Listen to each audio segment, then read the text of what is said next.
प्रभु यीशु मसीह के मधुर और मीठे नाम में आज फिर दिनांक 31 जनवरी दिन सोमवार को हम आप सबका स्वागत करते हैं। आज के दिन के लिए जो वचन है वो लिया गया है इफिसियों की पत्री उसका 4 अध्याय उसका 13 पद। वचन इस प्रकार से कहता है, जब तक कि हम सब के सब विश्वास और परमेश्वर के पुत्र की पहचान में एक ना हो जाएं और एक सिद्ध मनुष्य न बन जाएं और मनुष्य और मसीह के पूरे डील डॉल तक न बढ़ जाएं। अर्थात जब तक हम मसीह की संपूर्णता में परिपूर्णता में ना हो जाएं।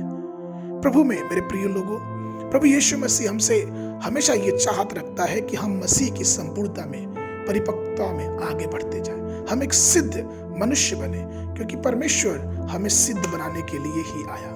परमेश्वर चाहता है कि हम उसके वचनों में सिद्ध होते जाएं और इसलिए हम उसके डील डॉल में आगे बढ़े। पवित्र शास्त्र कि लूका की पुस्तक उसका 2 अध्याय उसके 52 पद में इस प्रकार बताता है कि और यीशु बुद्धि और डील डॉल में और परमेश्वर और मनुष्यों के अनुग्रह में बढ़ता गया। तो सबसे पहले हमें अगर मसीह की संपूर्णता में आगे बढ़ना है तो उसके ज्ञान में हमें बढ़ना जरूरी है। जैसे अय्यूब की पुस्तक उसका 28 उसके 28 पद में लिखा है, तब उसने मनुष्य से कहा, देख प्रभु का भय मानना यही बुद्धि है और बुराई से दूर रहना यही समझ है। अगर हम और आप मसीह में परिपूर्ण होना चाहते हैं, मसीह की संपूर्णता को अपने जीवन में चाहते हैं, तो हम पहले उसकी बुद्धि की खोज करें, उसके ज्ञान की खोज करें। जिस प्रकार से नीति वचन का लिखने वाला कहता है उसके 2 अध्याय उसके 6वें पद में, क्योंकि बुद्धि यहोवा ही देता है, ज्ञान और समझ की बातें उसी के मुंह से निकलती हैं। वह सीधे लोगों के लिए खरी बुद्धि रख छोड़ता है, जो खराई से चलते हैं उनके लिए वह ढाल ठहरता है। अगर हमको मसीह की संपूर्णता चाहिए तो हमें पहले ज्ञान में वृद्धि होनी चाहिए, हमारी बुद्धि बढ़नी चाहिए। दूसरी चीज कि अगर हमें मसीह की संपूर्णता चाहिए, परिपूर्णता चाहिए, तो हम यीशु मसीह के कद में बढ़ना चाहिए। जैसे कि यीशु का कद बढ़ा, पहले वो बुद्धि बढ़ा, फिर दूसरी चीज कि वो कद में बढ़ता गया। हमें भी अपने आध्यात्मिक जीवन में विकास करना चाहिए। हमें पवित्र आत्मा का जो उपहार मिला है उसमें हमें और आपको एक दूसरे के साथ अपनी गवाही को साझा करके हमें एक स्तर से दूसरे स्तर तक आगे बढ़ते रहना चाहिए। और फिर हम कैसे परमेश्वर की परिपूर्णता में जा सकते हैं? तीसरी चीज ये है कि हमें परमेश्वर के पक्ष में यानी परमेश्वर के अनुग्रह में हमें और आपको आगे बढ़ना है। जिस प्रकार से यीशु मसीह जब इस धरती पे था तो वो पढ़ा, पहला तीमुथियों की पत्री उसका 1 अध्याय उसके 14 पद में लिखा है कि और हमारे प्रभु का अनुग्रह उस विश्वास और प्रेम के साथ जो मसीह यीशु में है बहुत आज से हुआ।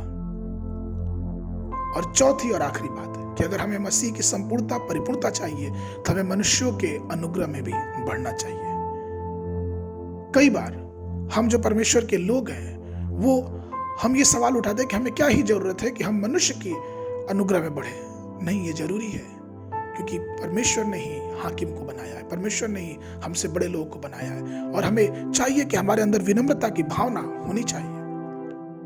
जब यीशु मसीह ने एक मछुआरे से अनुग्रह किया, मछुआरे से एक सहायता मांगी जो कि पतरस, उसने अपनी नाव दी और तब परमेश्वर ने उसके ऊपर अपने अनुग्रह को प्रकट किया।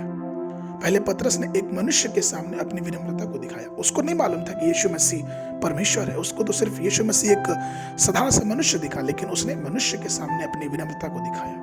तो प्रभु में मेरे प्रिय लोगों, आइए हम प्रभु यीशु मसीह की सिद्धता में आगे बढ़ते जाएं और इन चारों बातों में, जैसे परमेश्वर का ज्ञान, उसकी ऊंचाई, आत्मिकता की ऊंचाई, परमेश्वर की कृपा और मनुष्यों की कृपा में हम अपने जीवन को आगे बढ़ाते जाएं। आज के मनन के लिए जो पद है वो लिया गया है याकूब की पत्री उसका 1 अध्याय उसका 5वां पद।